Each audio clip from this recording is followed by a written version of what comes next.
নমস্কাৰ আকৌ আহিলো আৰু এটা নতুন ভিডিও লৈ আজি ৰৌ মাছৰ সবজি বনোৱা হ'ব পানী লাওৰে বনাম আজি সবজিখিনি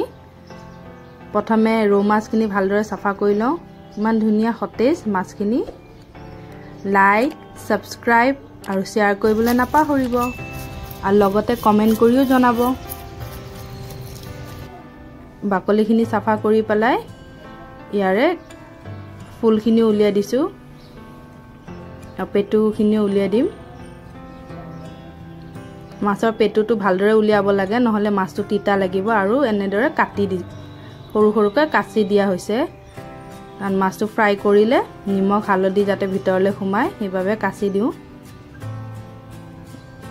গুটেখিনিয়ে মাছ এনেদৰে কাটি লৈছো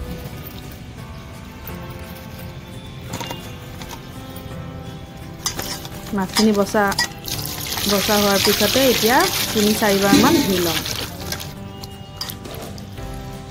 আৰু এই কাণখনত যে কেতিয়াবা মাটি থাকি যায় তেতিয়া মাছটো বালি বালি লাগে কাৰণে ভালদৰে সাফা কৰি ল'ব লাগে এতিয়া 3-4 বাৰ মান ধোৱা হৈ গ'ল আমাৰ মাছ যিমানে ধোৱা যায় সিমানে মিঠা হয় সেই মাছ 3-4 বাৰটো ধুবই লাগে আমাৰ ধোৱা হ'লে মাছখিনি ইয়াতে হালধি আৰু নিমখ সানি দিম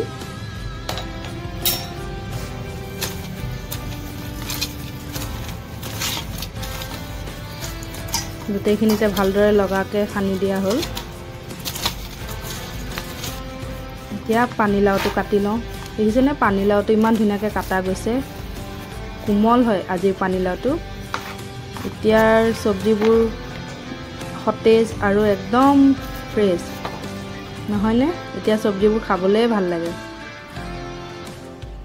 এনে বাকলিখিনি এৰুৱাই লৈছো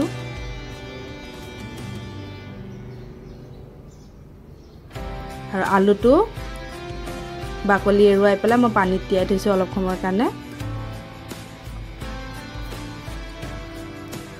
এতিয়া পিয়াজ আদা নহৰু গুটেখিনিৰে বাকলি এৰুৱাই লৈছো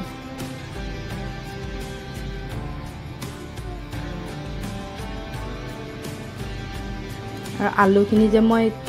তিয়াই থৈ দিছিলো হেতু দীঘল দীঘলকৈ কাটি দিম মাছত এনেদৰে কাটিলে ভাল লাগে আলু আৰু এফালে জুইটো যেহেতু মই আগতে উঠাই ললো হে পানীখিনি প্ৰথমে গৰম হ'বলৈ দিলো আৰু এতিয়া পানী লাওখিনি কাটি লওঁ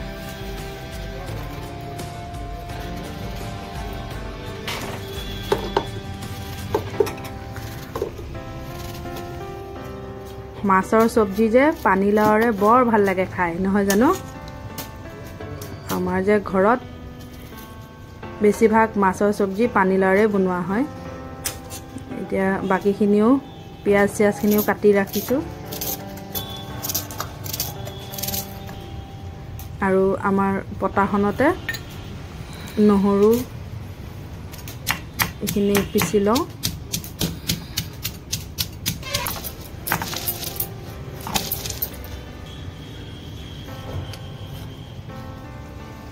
আদাখিনিও এনেদৰে মই পিছি লৈছো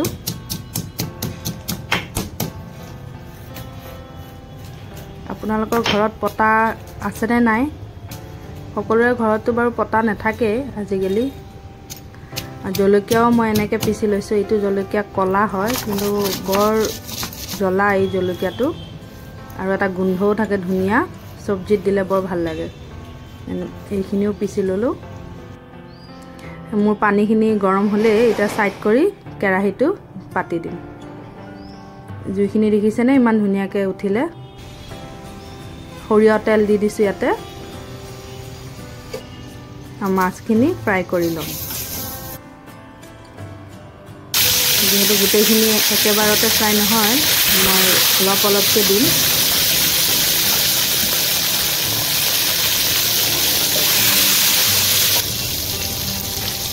দুই সাইডে ভালদৰে ফ্ৰাই কৰি লম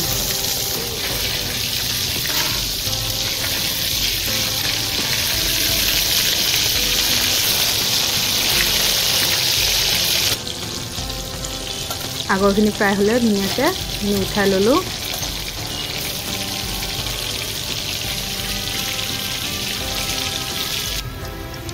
গোটেইখিনিয়ে উঠাই লৈছোঁ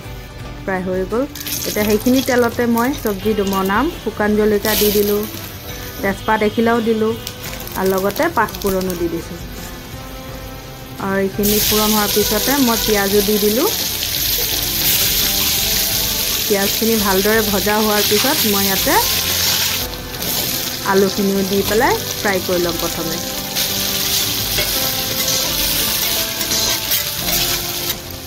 আলু ফ্ৰাই হ'লে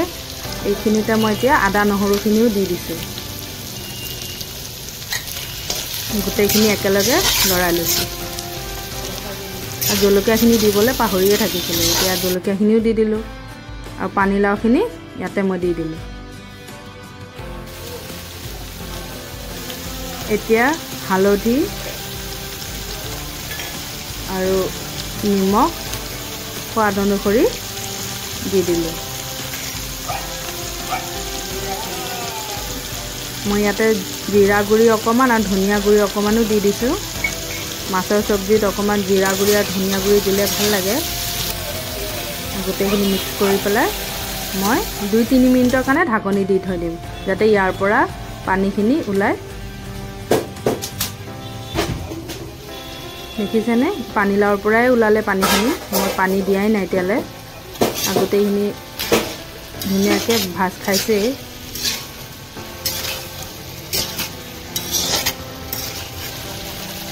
এতিয়া এইখিনিতে মই বিলাহী কাটি পেলাই দি দিলোঁ মই 2টা বিলাহী দিছোঁ ইয়াতে গৰম পানী যে মই হ'ব দিছিলোঁ সেই গৰম পানীয়ে দি দিলোঁ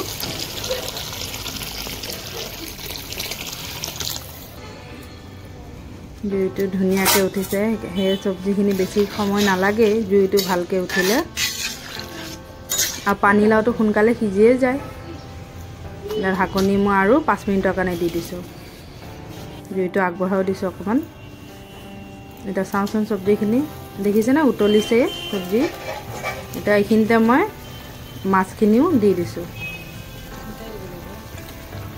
বেছিকৈ মই মাছ দিয়া নাই চব্জিত বেছি মাছ দিলেও ভাল নালাগে আৰু যেহেতু চব্জিৰ মাছ সকলোৱে নাখায় ফ্ৰাই মাছো ৰাখি দিছোঁ এতিয়া এইখিনি এনেদৰে মই 5-10 মিনিটমান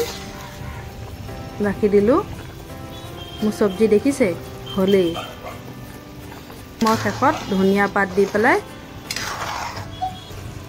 চব্জিখিনি নমাই লওঁ